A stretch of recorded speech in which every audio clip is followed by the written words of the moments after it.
சுவையான மீன் குழம்பு ரெடி. அஸ்ஸலாமு அலைக்கும். நம்ம இன்றைக்கி மீன் குழம்பு செய்ய போகிறோம். அதுக்கு உண்டான பொருள் 1.5 கிலோ மீன். ஃபஸ்ட்டு தக்காளி 4 தக்காளியை நறுக்கி மிக்சியில் பவுலில் போட்டு 4 தக்காளி நறுக்கி போட்டு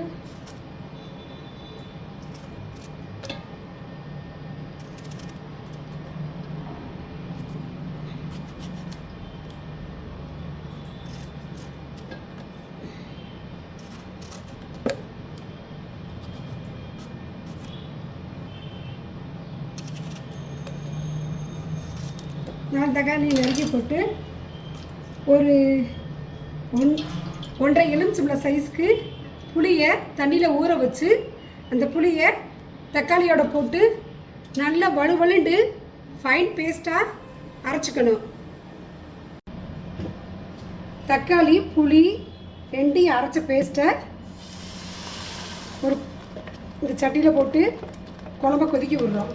தண்ணியை ஊற்றி அலசி விட்டுறோம். அடுத்து குழம்புத்தூள்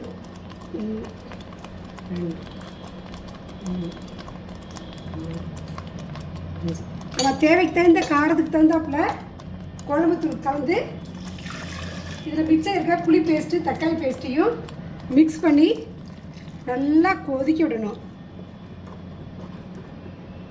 இது நல்லா கொதிக்க விட்டோம்னா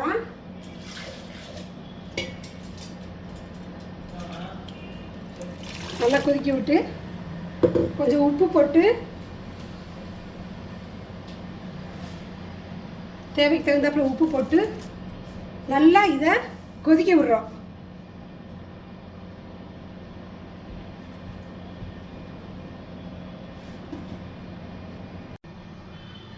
புளி தக்காளி மிளகாத்தூள் 3 குழம்பு தூளும் போட்டு 3 விட்டு கொதிக்க விட்டு நல்லா வற்றி வந்துடுச்சு. இந்த நேரத்தில் நம்ம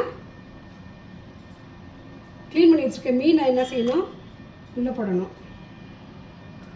நல்லா போட்டு ஒரு 10 நிமிஷம், ரொம்ப நேரம் கொதிக்க வைக்கக்கூடாது, 10 நிமிஷம் இதை நல்லா கொதிக்க விட்டு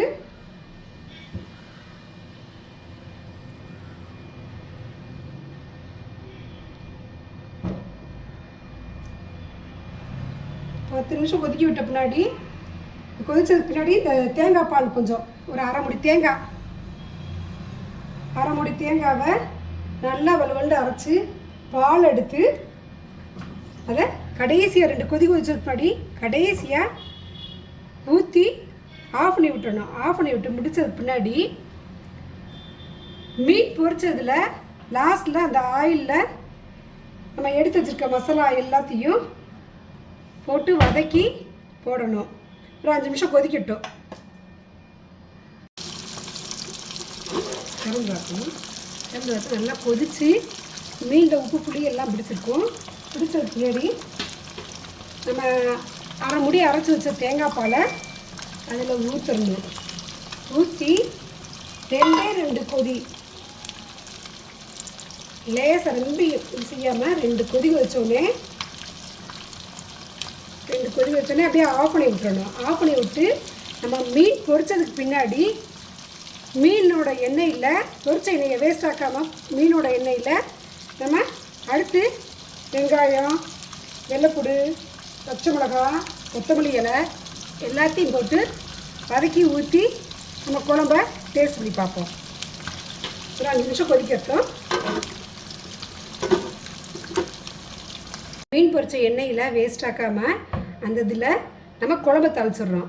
வெந்தயம் 1 டீஸ்பூன், ஜீரகம் 1 டீஸ்பூன். ஜீரகம் கொஞ்சம் தாராளமாகவே போடுங்க. வெந்தயமும் ஜீரகமும் நல்லா தாராளமாக போட்டு நல்லா பொரிஞ்ச உடனே 1 டீஸ்பூன் பொரிஞ்ச உடனே சின்ன வெங்காயம் 2 கைப்பிடி, சின்ன வெங்காயம் 2 கைப்பிடி, பெரிய வெங்காயம் 1 கைப்பிடி போட்டு நல்லா கொஞ்சம் வதங்கிடுங்க. வதங்குறதுல டேஸ்ட் இருக்குது. நல்லா வதங்கி வந்தோடனே அடுத்து உள்ள நம்ம பூண்டு ஒரு 10 பல்லு, ஒரு கைப்பிடி அளவு, ஒரு 10 பச்சை மிளகாய், 10 பச்சை மிளகாய் போட்டு நல்லா கொஞ்சம் வதங்க விடணும். கொஞ்சம் வதங்க கண்ணாடி பழத்துக்கு வதங்க விட்டு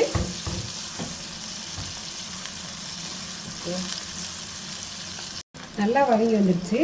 நம்ம மீன் பொரிக்கிறதுக்கு மசாலா எடுத்து தடவி வச்சோம்ல, அதில் பாக்கி மசாலா இருக்கிறத இந்த குழம்பு இதில் வதக்கும் போது இதோடு சேர்த்து வதக்கிடணும்.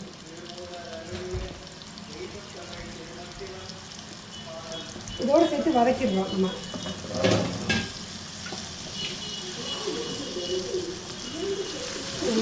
நல்லா வதக்கி வதங்க விட்டுறணும்.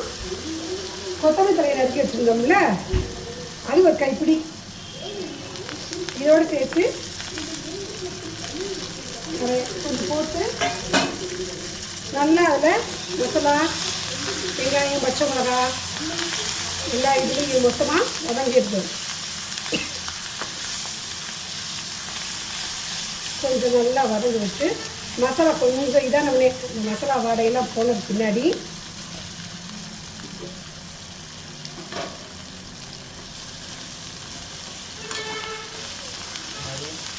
அதை இதை நல்லா வதங்க விட்டு மசாலா வாடையெல்லாம் போனதுக்கு பின்னாடி நம்ம கொதிக்க வச்ச மீன் குழம்பு இருக்குல்ல, அதெல்லாம் மொத்தமாக இதை கொட்டி இந்த நம்ம திருப்பி அடுப்பில் வச்சு 2 கொதிக்க விடணும்.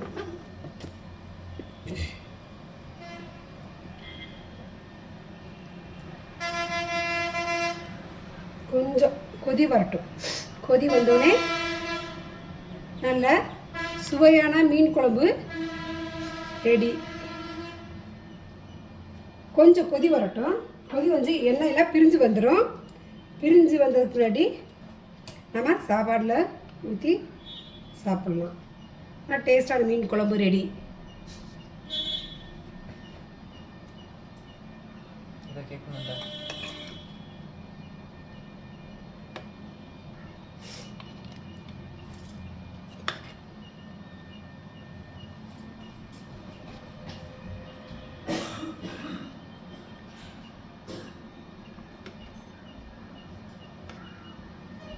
சுவையான மீன் குழம்பு ரெடி.